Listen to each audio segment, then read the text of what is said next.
What is up, YouTube? Jlockemup here. I have just hit Superstar 1. I know I'm a little bit late to the party, but in the beginning of 2K, I was playing a lot of my career, a lot of regular Pro-Am. But I'm finally here to the party. I'm going to be grinding hard for the legend in this game.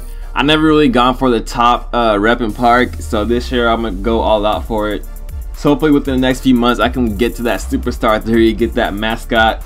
But today's video is on whether you want to play Park more, you want to play Walk on Pro-Am. Benefits of the Park, obviously it's like you're going to get those Park badges and stuff. But even if you don't play Park much, Park is like a quick game to play.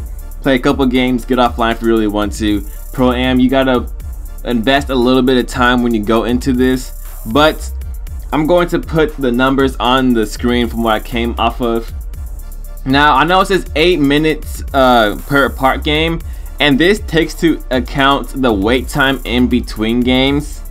A regular Park game, a straight play time is going to take you about 4 or 5 minutes. If you're playing 2s, that's where it's at. 3s, it's a little bit longer because it's obviously more possessions in the game. If you play really quick 22-0, you might be able to get like a 3 or a 4 minute game. But even so, these are kind of my averages that took me to get from a game to another game. I played for a long time, tallied up all these numbers, and I got away with 8 minutes. Obviously this number could change, it can go down, and sometimes it can go up. I know there are times where some of you guys will not get a Park game for a long time. You play a 2s game, then no one will play, you gotta hop off, try to find a new court or whatever. It takes sometimes a long time to get a game in the Park, unless you're like a popular YouTuber or streamer where everyone's in your Park all the time. Then these numbers will go down and Park will be more worth it for you. But compare the numbers that take from the grades. A+, you get 5.25 an hour. For Pro-Am, you get 5 an hour, and that's not too big of a difference. But after that, everyone lower. Pro-Am is way more beneficial to play, and from my experience and a lot of other people's experiences, Pro-Am is a lot easier to get that good grade. A lot of times my team plus me will have an A+ or like an A or higher grade. In Park, it's really hard to get both of you guys to have an A+, especially if you're not a center. You're pretty much not going to get an A+ every single game. It's really hard to get A+, guys.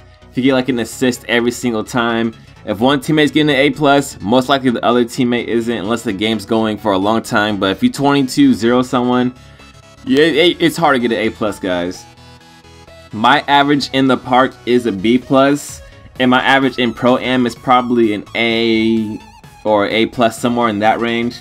So obviously for me, playing Pro-Am is a lot more worth it, and it's a big difference, guys.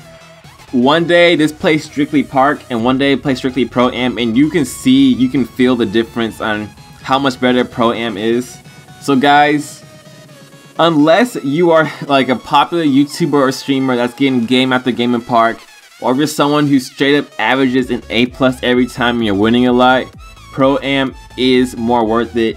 When I was playing Pro-Am, I took this time through before we hopped in a game, before we went through like the loading screen again to Pro-Am, until like game after game, whatever, and every game took just about 30 minutes to like find a game, start, complete, finish, and then rinse and repeat. 30 minutes, guys, and this is consistent, very consistent. So you know what your game with Pro-Am. Park, sometimes people will not come to you. I know Pro-Am, if you played really late at night, it might be a little different, but for me, I was getting game after game after game after game, and I always get game after game. I know earlier in the year there were problems with this, and that you would just pretty much get kicked before the game even started, and that's why I didn't really even play it, because I would get kicked all the time, go through freaking like 4 loading screens, come back, play again, get kicked right when the game starts. Now, I have never been kicked from a Pro-Am game since they fixed it, at least walk on. Some others might be experiencing different stuff, but that's just my findings. So again, guys, I highly recommend you play Pro-Am walk on if you want to grind for that rep. I know you're going to get Park badges and stuff, but if you're just from a rep standpoint, it's almost not worth it whatsoever. Like, even if you get A to A plus every single time, there are games where you get obviously B plus. I guarantee most of you guys do not average an A plus here.